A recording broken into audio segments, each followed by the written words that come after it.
وورث سليمان داود وقال يا أيها الناس علمنا منطق الطير وأوتينا من كل شيء إن هذا لهو الفضل المبين. وحشر لسليمان جنوده من الجن والإنس والطير فهم يوزعون حتى إذا أتوا على واد النمل قالت نملة يا أيها النمل ادخلوا مساكنكم لا يحطمنكم سليمان وجنوده وهم لا يشعرون. فتبسم ضاحكا من قولها وقال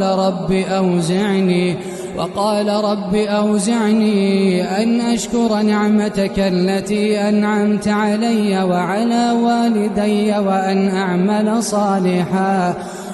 أعمل صالحا ترضاه وأدخلني برحمتك في عبادك الصالحين.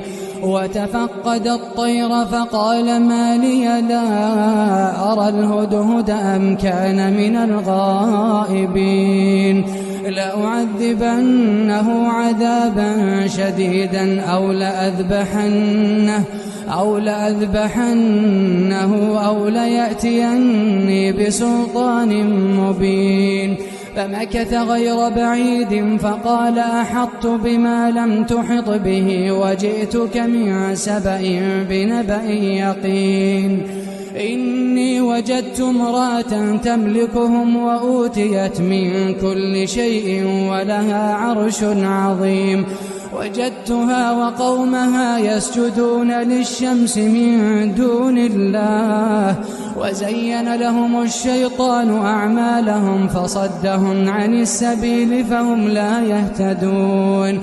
ألا يسجدوا لله الذي يخرج الخبأ في السماوات والأرض ويعلم ما تخفون وما تعلنون.